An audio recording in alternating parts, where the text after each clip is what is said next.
Okay, this is a pretty good area. So I'm in Warwickshire. There's quite a few different places to go to here, so that's actually a good spot to do a wild swimming crawl. So I'm now at number 3, which is this picture here, Welford-on-Avon. The book says, enjoy the walk down past quintessentially English thatched cottages to a lovely, wide, tranquil section of the Avon with a mill pond and weir. Take your pick of places to swim, retreat to the marvellous Bell Inn for a cosy pint to follow your dip. So I'm looking in the Wild Guide Central England book. I'm on page 237 and it's number 3. So what does it look like in real life? Well, this is looking back up the village. Now, I have already tried to get closer, but you'll see as we walk down, there's no parking at all. But I did want to come back up this way and walk down with the camera because, yes, there are some quintessentially English cottages on the way. So let's have a walk. So this is the first bit. Lovely Tudor house there. Thatched cottages and St. Peter's Church on the right. With the old post box in the wall, how cool is that? So yeah, this is the bit I drove down initially, the road right in front of us. Probably what I should have done was parked up here and done a recce. Because it was proper tight turning around at the end. So we're into Boat Lane in Welford-on-Avon. I just love the thought of what would these cottages have been used for. It's also ironic that the thatched roof, I believe in the day, would have been a cheaper material, but nowadays it's a rare craft and incredibly expensive to maintain a thatch. Sort of switched around workers' cottage to something for somebody potentially with a bit more money. So yeah, this is where I drove down earlier, down at the end. I thought, having a look on Google Maps, that I might be able to park at the end in this lay-by, but it is just a turning area for a pumping station, I think it is. But ultimately you're going to walk all the way down here, down the footpath to the river, and then go upriver to get to the spot marked in the Wild Guide book. So yeah, pretty much straight away you can see the top of the weir. That's there. Now it looks like you can go downriver to the left or upriver to the right. So we're going to go upriver. Got loads of geese perched at the top of the weir. That's pretty cool. You've got some fast running water. It's just got that fantastic metallic smell to it. It seems odd. It's just maybe it's triggers happy memories for me, but it's I just love that smell.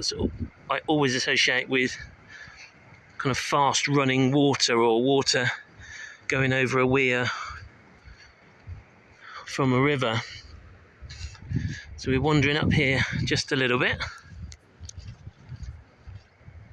Now I'm pretty sure in the background there's the unfortunate noise of a very busy road.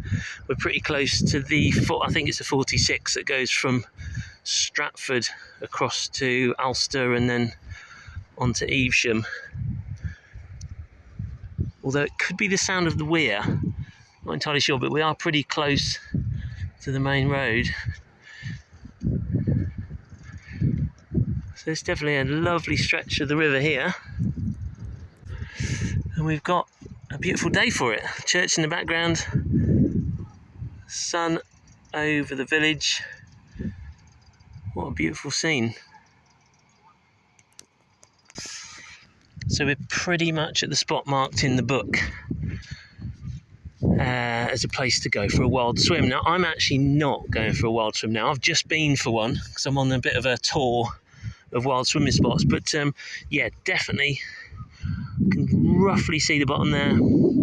Good place to get in just before the weir, so looks like the water's moving Actually, not that far. So yeah, good place to get in and have a paddle. So there we go. That's another really easily accessible wild swimming spot. Definitely worth doing a bit of research on how clean the Avon is, and I suppose it's worth deciding when you go for a wild swim. If the water companies are allowed to dump sewage into rivers in times of storms or heavy rain, it's probably worth avoiding those times. I actually don't know, even though I should, so I'm going to do my own research. But yeah, well worth considering how you access rivers that are more inland, that back on to a lot more agricultural farms, where farmers may be spraying artificial fertiliser or pesticides. You definitely want to avoid that sort of stuff, or at least prolonged exposure to it. If it's every now and then for a short amount of time, then this isn't a medical advice at all, it's just my own opinion, then it's probably okay. If it's prolonged, regular exposure, if you're getting in the river and swimming for a good amount of time every day, then yeah, you definitely want to be finding rivers with as pure water as possible. So yeah, worth doing your research. But this is a great spot. I'm going to go just for a little wander back, and then on to my next place for the day. Alright then, as I wander back to the camper, if you're up for any hints or tips on living a climate positive lifestyle, then do check out the website. It's Nafford Junction, that's NAFFORD